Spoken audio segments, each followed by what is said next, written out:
Tiba waktunya sekarang kita mendengarkan firman Tuhan.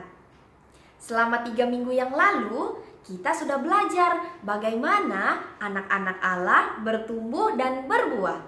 Yang pertama, membaca Alkitab dan merenungkan firman Tuhan. Yang kedua, berdoa senantiasa. Hari ini kita akan belajar cara yang ketiga, yaitu mengakui dosa setiap hari. Mengapa ya kita harus mengakui dosa setiap hari?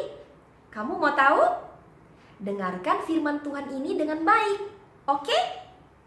Tetapi sebelumnya kita mau berdoa. Mari kita berdoa.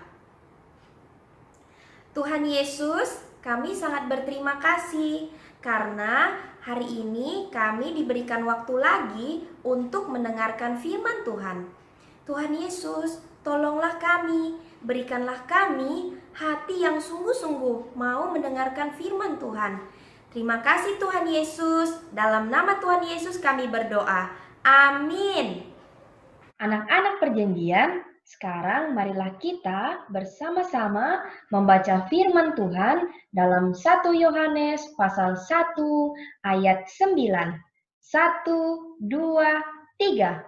Jika kita mengaku dosa kita, maka Ia adalah setia dan adil, sehingga Ia akan mengampuni segala dosa kita dan menyucikan kita dari segala kejahatan. Jika kita mengaku dosa kita, kita itu siapa? Kita menunjukkan setiap orang yang percaya kepada Tuhan Yesus Kristus, termasuk kamu dan saya. Kata mengaku artinya mengatakan dengan jujur dosa apa yang kamu lakukan dalam pikiran, ucapan, dan tindakan. Mengaku kepada siapa? Yaitu kepada Allah, Tuhan Yesus. Maka Ia, yaitu Allah, Tuhan Yesus, adalah setia dan adil. Setia artinya menepati apa yang dikatakannya atau janjinya. Tidak pernah berubah. Ya, Allah sudah berjanji akan mengampuni kamu dan saya pada saat kita mengaku dosa. Allah tidak pernah berubah. Dia pasti menepati janjinya. Dan Allah adalah adil. Artinya tidak pilih kasih, tidak membeda-bedakan, baik anak-anak, orang tua, orang kaya, orang miskin, dan siapa saja yang mengakui dosanya kepada Allah dan percaya kepada Tuhan Yesus yang telah mati dan bangkit, pasti diampuni dan disucikan oleh darah Yesus dari segala dosa dan kejahatan. Anak-anak perjanjian, saat ini Tante Leni akan menceritakan kisah seorang raja yang sungguh-sungguh mengasihi Allah dan juga sungguh-sungguh dikasihi oleh Allah. Sehingga Allah berjanji untuk dia dalam 1 Tawarik pasal 17 ayat 13 sampai 14. Aku akan menjadi bapanya dan ia akan menjadi anakku. Kasih setiaku tidak akan kuhilangkan daripadanya, dan aku akan menegakkan dia dalam rumahku dan dalam kerajaanku untuk selama-lamanya, dan tahtanya akan kokoh untuk selama-lamanya. Wah, luar biasa ya. Siapakah raja itu?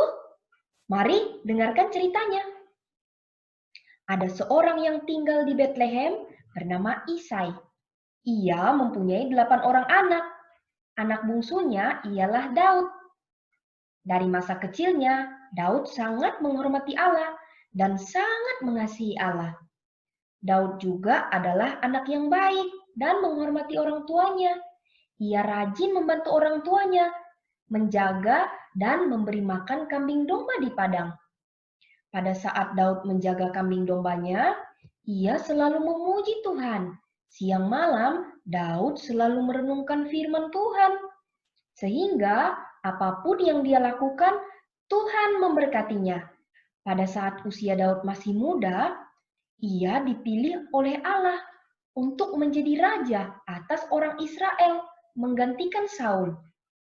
Daud adalah raja kedua di Israel. Tetapi sebelum ia menjadi raja, Daud sangat dibenci oleh Raja Saul. Tetapi karena Daud menghormati Allah, ia tidak pernah membalas kejahatan Saul. Daud menceritakan segala isi hatinya kepada Allah, dan ia selalu mengandalkan Allah. Setelah Daud menjadi raja, ada masalah yang terjadi dalam pribadi Daud.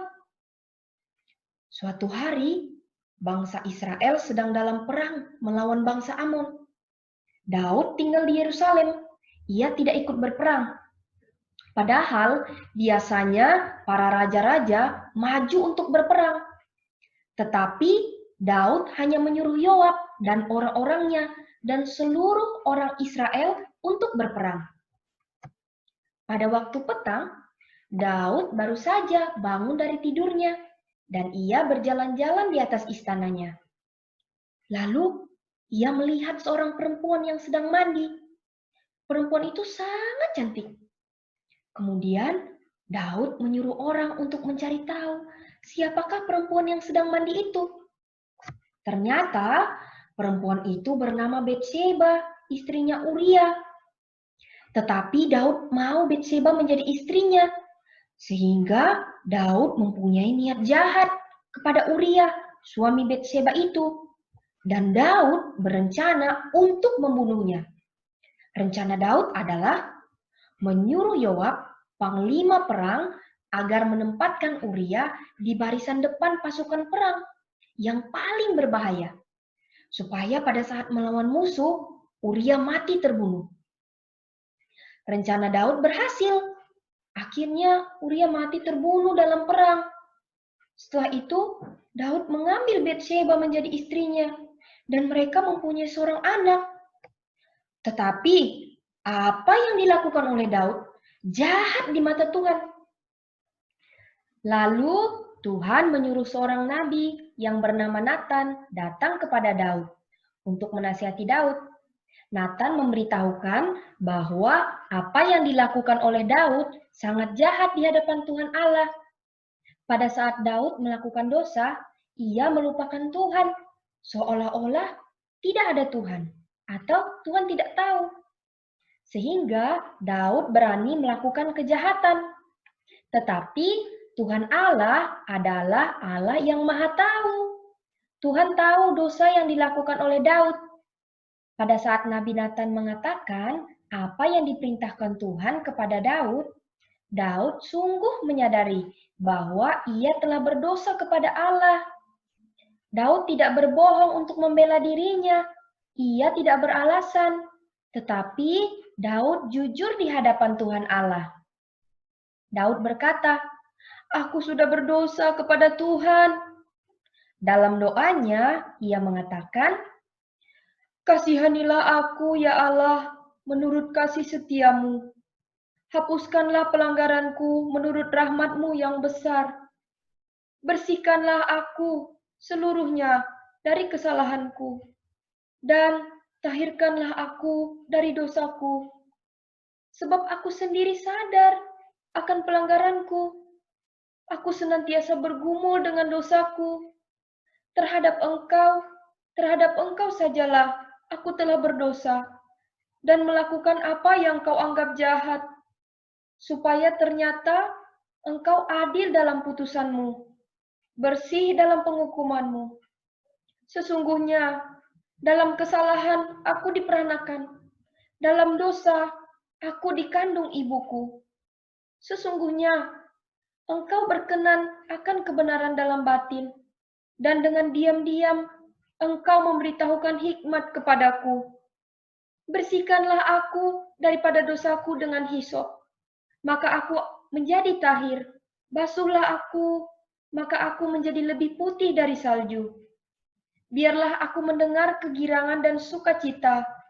Biarlah tulang yang Kau remukkan bersorak kembali. Demikianlah pengakuan Daud kepada Allah. Pada saat Daud mengaku dosanya, Allah mengampuni dosa Daud, sehingga hubungan Allah dan Daud menjadi baik kembali. Bukan hanya itu saja, Allah telah memberikan seorang anak kepada Daud yang bernama Salomo, yang berarti Tuhan mengasihi anak ini. Dan Allah berjanji kepada Daud akan memberkati keluarga dan keturunan Daud. Nah, itulah kisah Raja Daud. Bagaimana? Apakah anak-anak mau sungguh-sungguh mengasihi Allah? Jikalau kamu mengasihi orang tuamu, maka kamu juga akan melakukan apa yang mereka katakan. Orang tuamu mau yang terbaik untukmu, bukan? Oleh karena itu, mereka selalu memberikan nasihat kepadamu setiap hari. Tetapi, jikalau kamu melakukan apa yang jahat, pasti mereka akan memberitahukan kesalahanmu dan memberikan hukuman kepadamu, supaya kamu tidak melakukan kesalahan itu lagi dan menjadi seorang pribadi yang lebih baik. Demikian juga Allah Bapa di sorga mengasihi kamu dan saya. Walaupun kamu dan saya telah berbuat dosa, sehingga harus dihukum selama-lamanya di neraka. Tetapi Allah telah menyelamatkan kamu dan saya melalui Yesus, anaknya yang tunggal, mati di atas kayu salib, dan bangkit dan mengangkat kamu dan saya menjadi anak-anaknya. Sehingga Allah menjadi Bapa kita dan kita menjadi anak-anaknya. Tetapi tidak sampai di situ saja. Allah rindu kamu dan saya sebagai anak-anak Allah hidup kudus sama seperti Bapa di sorga adalah kudus. Kudus artinya suci, bersih, tidak ada dosa, sempurna seperti Allah. Sebab ada tertulis, kuduslah kamu sebab aku kudus. Dalam 1 Petrus pasal 1 ayat 16. Kalau begitu, bagaimanakah kita bisa hidup kudus sebagai anak-anak Allah? Yang pertama, rajin membaca dan merenungkan firman Tuhan, supaya kita bisa mengerti apa yang benar dan apa yang tidak benar melalui firman Tuhan. Yang kedua, berdoa senantiasa. Pada saat kita berdoa, Roh Kudus akan menolong dan mengingatkan kita pada firman Tuhan, sehingga kita dapat menjauhi dosa dan menang melawan dosa. Yang ketiga, berjuang untuk taat pada firman Tuhan. Bapa di sorga mau kamu dan saya melakukan perbuatan yang baik, karena kamu telah menjadi anak-anak Allah. Dan yang keempat, mengakui dosa setiap hari. Kita sebagai anak-anak Allah patut melakukan perbuatan yang baik setiap hari. Tetapi kita lemah, seringkali berbuat dosa, baik dalam pikiran, ucapan, dan tindakan. Oleh karena itu, pada saat kamu menyadari kamu telah melakukan dosa, segeralah mengakui dosa dengan jujur kepada Allah, seperti apa yang dilakukan oleh Daud. Bapa di sorga tidak mau jika kamu menyimpan dosa di dalam hidupmu, melainkan kamu disucikan oleh darah Yesus. Sebagaimana tertulis dalam 1 Yohanes pasal 1 ayat 9. Jika kita mengaku dosa kita, maka Ia adalah setia dan adil, sehingga Ia akan mengampuni segala dosa kita dan menyucikan kita dari segala kejahatan, supaya hidup kita tetap suci dan kudus setiap hari.